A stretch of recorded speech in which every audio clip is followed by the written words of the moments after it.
இன்றைக்கி நம்ம பார்க்க போகிற ரெசிபி ரொம்ப அருமையான சுவையில் வெண்பூசணியை வச்சு மோர் குழம்பு எப்படி செய்கிறதுன்னு தான் பார்க்க போகிறோம். ஒரு ஈஸியான ரெசிபி, டக்குன்னு குயிக்காக பண்ணிடலாம். வெண்பூசணி மோர் குழம்பு எல்லா விதமான பொரியலுக்கும் ரொம்ப நல்லாயிருக்கும். ரொம்ப சத்தான காயும் கூட. நான் வந்து வெண்பூசணியில் ஒரு கீத்து மட்டும் எடுத்திருக்கேன். அதில் நம்ம நடுவில் இருக்கிற இந்த விதையெல்லாம் நீக்கிட்டு தோலையும் நல்லா சீவி எடுத்துடலாம். இந்த மாதிரி தோலெலாம் சீவி எடுத்துடணும். விதையும் நம்ம நடுவில் இருக்கிற விதையும் கட் பண்ணி எடுத்துடணும். இந்த மாதிரி தோலெலாம் சீவிட்டு கட் பண்ணிக்கலாம். நம்ம பொடியாக கட் பண்ணிக்கலாம். அதாவது ரொம்பவும் பொடியாக கட் பண்ணக்கூடாது, க்யூபாக கட் பண்ணி எடுத்துக்கலாம்.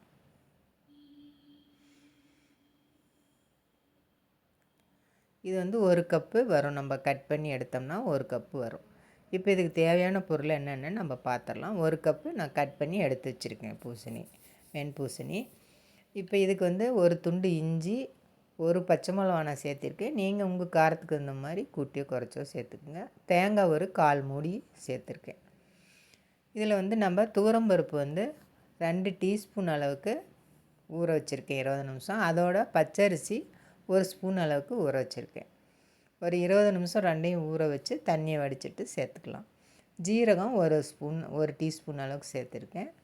வெண்பூசணி நம்ம பொடியாக கட் பண்ணி எடுத்து வச்சாச்சு.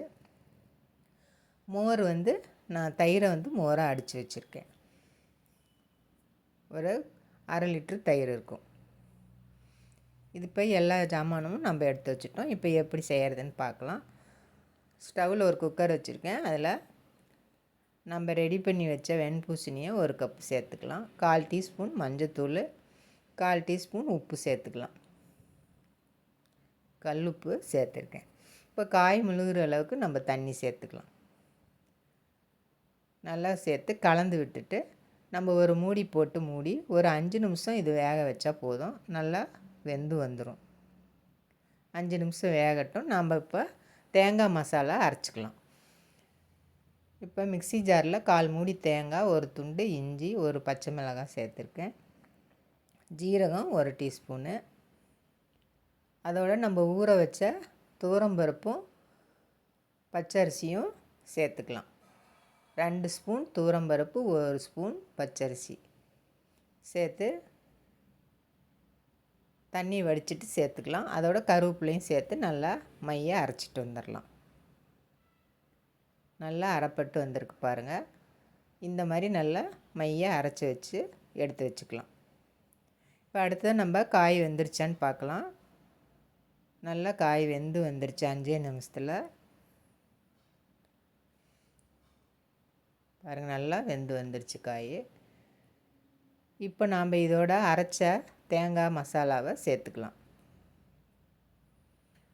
அரைச்சி வச்ச தேங்காய் மசாலாவை சேர்த்து இதோட மிக்ஸி ஜாரில் ஒரு 1/2 டம்ளர் தண்ணி விட்டு சேர்த்து கலந்து விட்டுறலாம். நல்லா கலந்து விட்டுட்டு இதுக்கு தேவையான அளவு உப்பும் கொஞ்சமாக சேர்த்துக்கலாம். நம்ம முன்னையே காயிலையும் உப்பு சேர்த்துருக்கோம். இப்போ தேங்காய் பேஸ்ட்டு ஊற்றிருக்கனால அதுக்கு கொஞ்சமாக உப்பு சேர்த்துக்கலாம்.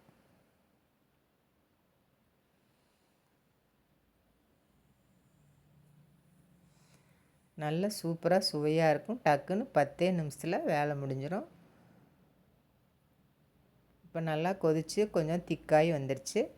கொஞ்சமாக இதோட நம்ம தண்ணி சேர்த்து வேக வச்சிடலாம். ஏன்னா எல்லாமே நம்ம பச்சையாக அரைச்சிருக்கோம். அதனால் கொஞ்சமாக தண்ணி சேர்த்துக்கலாம்.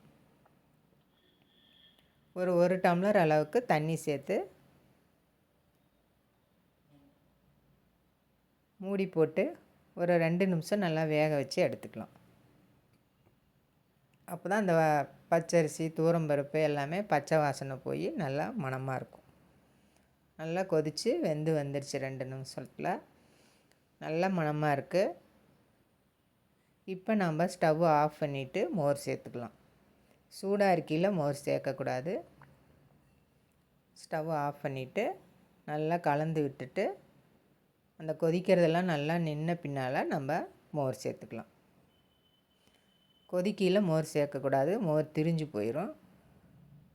இப்போ ஸ்டவ் ஆஃப் பண்ணிவிட்டு நல்லா கொதிக்கிறதெல்லாம் அடங்கி வந்துடுச்சு. இப்போ நம்ம மோர் சேர்த்துக்கலாம். தயிர் எடுத்து நல்லா கடைஞ்சி இந்த மாதிரி தண்ணி சேர்த்து மோர் மாதிரி பண்ணி வச்சுருக்கேன். அதை இப்போ சேர்த்துக்கலாம்.